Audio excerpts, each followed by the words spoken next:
Pertama-tama terima kasih kepada Romo Berti yang menjemput saya di bandara dan kemudian mengajak singgah untuk menikmati buka. Karena sudah sore dan kemudian kita makan, lalu melanjutkan perjalanan menuju ke Pineleng.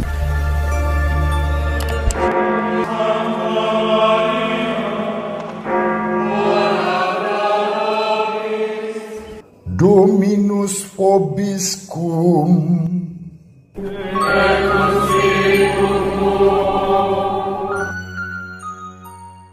Sahabat peradaban kasih ekologis yang terkasih, selamat berjumpa dalam renungan harian bersama saya, Romo Alois Budi Purnomo PR, melalui channel ini.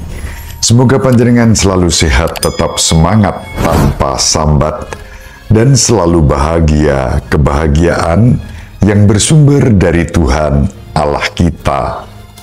Mari kita awali perjumpaan kita dengan bersatu di dalam doa. Kita menggunakan Mazmur tanggapan pada hari ini. Dalam nama Bapa dan Putra dan Roh Kudus. Amin. Tuhan adalah penyayang dan pengasih.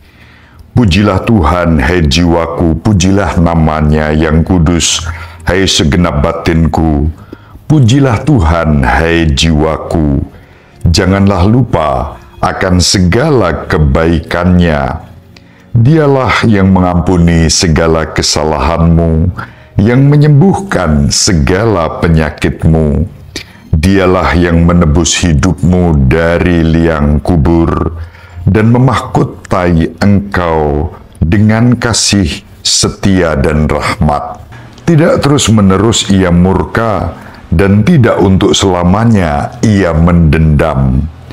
Tidak pernah ia memperlakukan kita setimpal dengan dosa kita, atau membalas kita setimpal dengan kesalahan kita. Setinggi langit dari bumi, demikian besarnya kasih setia Tuhan atas orang-orang yang takut akan Dia.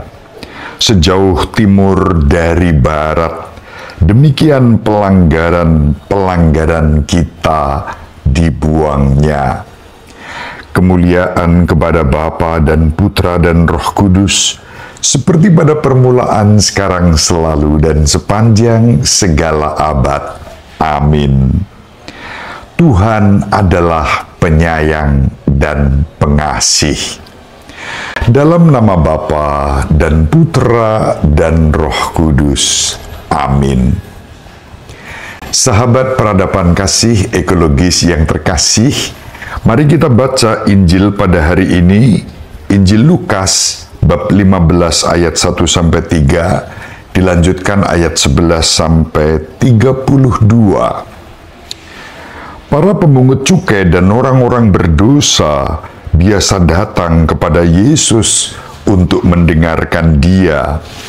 Maka bersungut-sungutlah orang-orang Farisi dan ahli-ahli Taurat, katanya, "Ia menerima orang-orang berdosa dan makan bersama-sama dengan mereka."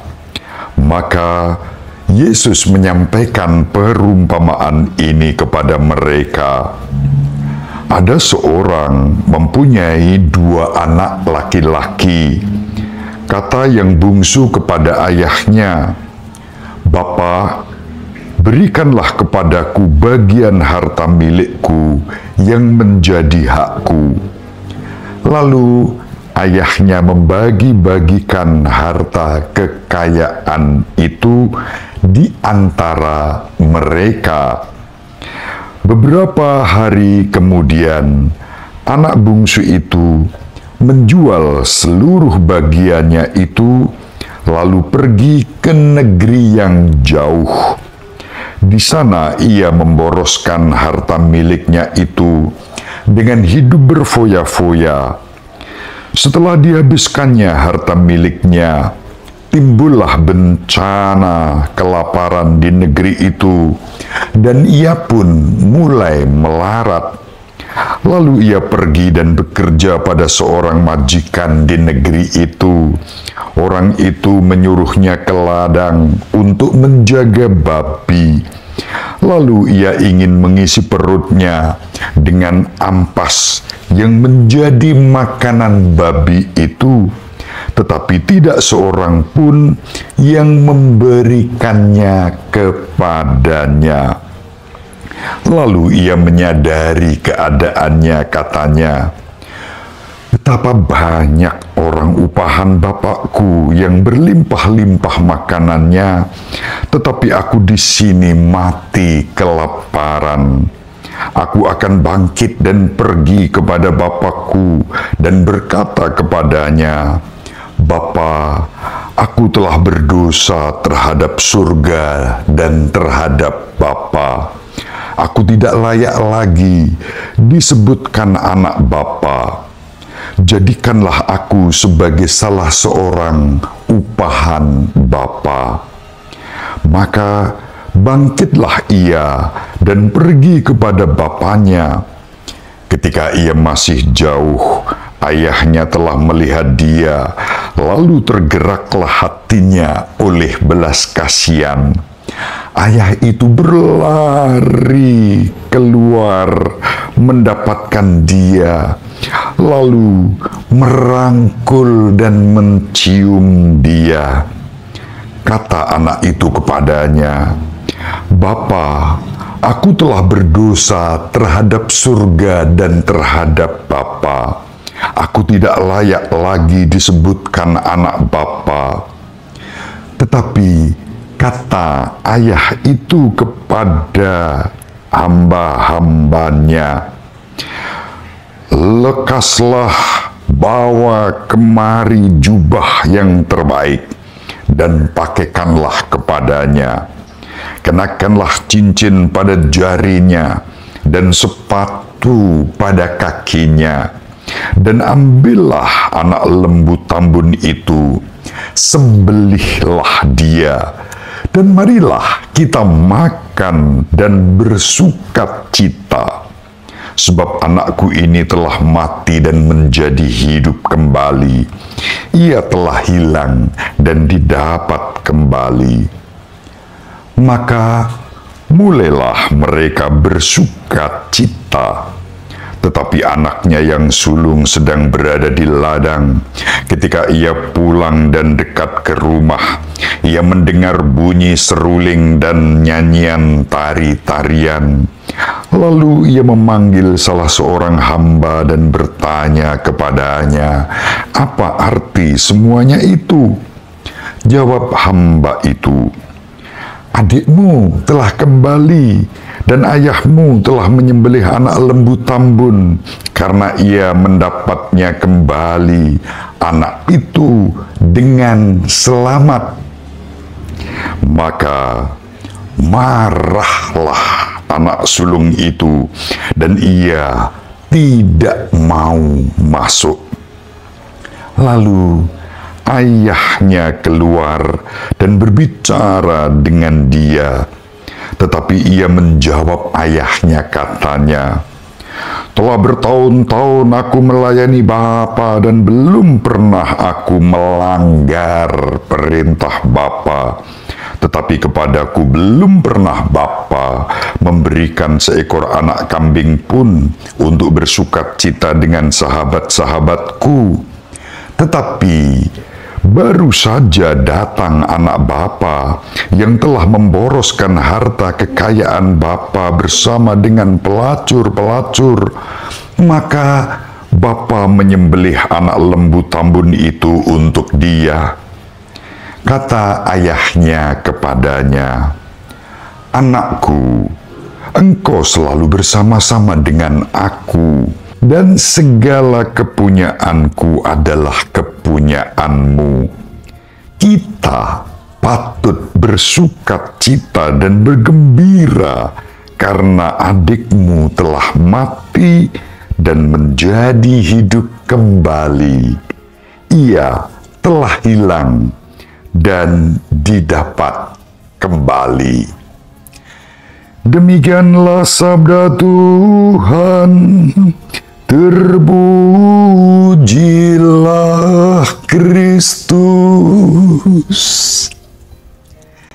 Sahabat peradaban kasih ekologis yang terkasih, renungan harian ini saya persiapkan di salah satu kamar di komunitas biara skolastika MSC di Pineleng, Kabupaten Minahasa, Keuskupan Manado.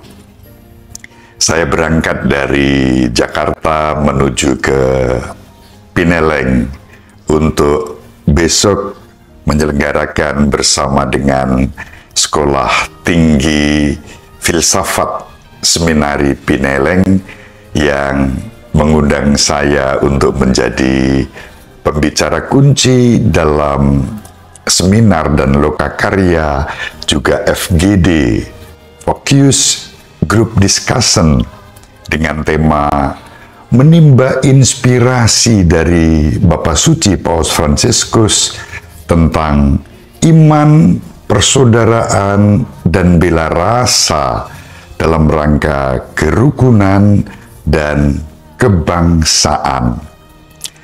Pertama-tama terima kasih kepada Romo Berti yang menjemput saya di bandara dan kemudian mengajak singgah untuk menikmati buka. Karena sudah sore dan kemudian kita makan, lalu melanjutkan perjalanan menuju ke Pineleng. Sahabat peradaban kasih ekologis yang terkasih, saya pribadi masuk di komunitas ini serasa pulang ke rumah, seperti anak hilang yang kembali ke pangkuan Bapa yang kita baca dalam Injil pada hari ini. Pada waktu saya masih SMA Seminari Menengah Mertoyudan, saya sejak awal berkeinginan, bercita-cita untuk menjadi bagian dari MSC, misionaris yang berspiritualitaskan hati kudus Yesus. Bahkan di saat liburan di seminari, saya pergi ke Karanganyar, Kebumen, ke novisiat Sanantasela pada waktu itu untuk berorientasi. Bahkan suatu kali berjumpa dengan Bapak Provinsial pada waktu itu, Romo Suwatan, yang di kemudian hari menjadi uskup di Keuskupan Manado ini. Pada waktu itu ibaratnya sudah begitu mantap, tinggal selangkah lagi bergabung dengan MSC.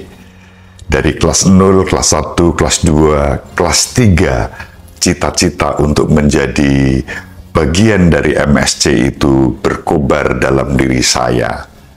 Namun dalam retret akhir di Seminari Mertoyudan, waktu kelas 3, dalam retret di Sangkal Putung, tiba-tiba Tuhan membalikkan keinginan-keinginan saya itu, dan dalam retret waktu itu saya mantap memutuskan untuk bergabung sebagai calon imam diosesan Keuskupan Agung Semarang sampai hari ini. Maka begitu saya dijemput Romo Berti dan sampai di komunitas di biara skolastika MSC di Pineleng ini, saya sungguh sangat terharu, seperti mau menangis rasanya, bahkan menangis, sungguh-sungguh menangis, seperti anak yang hilang kembali ke kandang, ke rumah Bapa. Meskipun tidak kemudian saya menjadi anggota MSC, tetapi jiwa, semangat hati kudus Yesus yang selama ini menjadi devosi pribadi saya semakin berkobar. Sahabat peradaban kasih ekologis yang terkasih, bacaan Injil pada hari ini dan juga Mazmur tanggapan yang menjadi doa pembuka kita menyadarkan kita siapa jati diri kita. Mungkin di antara kita ada yang seperti anak bungsu yang memberontak kepada Bapa. Atau mungkin ada yang seperti anak sulung yang juga memberontak tetapi dalam selubung kesalehan dan ketakwaan namun semu. Dan dengan kesalehan ketakwaan yang semu itu, lalu dia mudah sekali merendahkan, meremehkan orang-orang lain yang seperti anak bungsu tadi. Sahabat peradaban kasih ekologis yang terkasih, sering fokus perhatian kita sesuai judul perikop ini, kembalinya si anak hilang. Lalu kita hanya berfokus pada si anak hilang, orang berdosa yang kembali kepada Bapa. Kita lupa dengan sikap anak sulung yang mudah menghakimi, berprasangka buruk, merasa diri paling benar, paling baik, lalu merendahkan orang-orang lain. Kita juga lupa bahwa pusat dari semua itu, baik anak sulung maupun anak bungsu, tidak lain adalah Bapa yang keluar untuk menjemput si anak bungsu yang telah hilang namun kembali, keluar menjemput anak sulung yang tidak mau masuk karena bandel, ngambek, dan marah. Memang baik yang bungsu maupun yang sulung sama-sama bandel dalam tanda kutip. Namun yang bungsu, meskipun bandel, dia kemudian punya hati yang berani kembali kepada Bapa. Sementara si sulung bandel tapi grundel, ya, terus bersungut-sungut, bahkan rahmat yang sudah dinikmati bersama Bapa itu seakan-akan sia-sia. Sahabat peradaban kasih ekologis yang terkasih, mari kita saling mendoakan agar kita diberi rahmat untuk bersyukur atas segala rahmat yang dilimpahkan kepada kita oleh Bapa yang Maha Pengasih dan Penyayang, mengampuni dosa-dosa kita, tidak memperhitungkan kelemahan dan dosa kita, dan kita dipanggil untuk datang kepada Bapa, kendati kita tidak pantas, tidak layak. Namun Bapa akan menyambut kita, memeluk kita, mencium kita, menganugerahkan pada kita cincin cinta kasih, jubah ketulusan, sepatu keikhlasan, agar kita semakin disempurnakan dalam pelayanan dan pengabdian kita kepada Bapa, kepada gereja, kepada bangsa, kepada sesama, dan kepada alam semesta ini. Berkat Tuhan berlimpah untuk panjenengan semua dimanapun berada. Ibu Maria dan Bapak Yosef selalu melindungi kita dengan doa-doanya. Semoga panjenengan semua sahabat peradaban kasih ekologis yang terkasih bersama seluruh anggota keluarga dimanapun berada, dibimbing, dilindungi, dan diberkati oleh Allah yang Maha Kuasa, Bapa dan Putra dan Roh Kudus. Amin. Terima kasih, salam sehat, tetap semangat tanpa sambat, selalu bahagia, kebahagiaan yang bersumber dari Tuhan Allah kita. Salve, shalom, salam sejahtera, berkah dalam.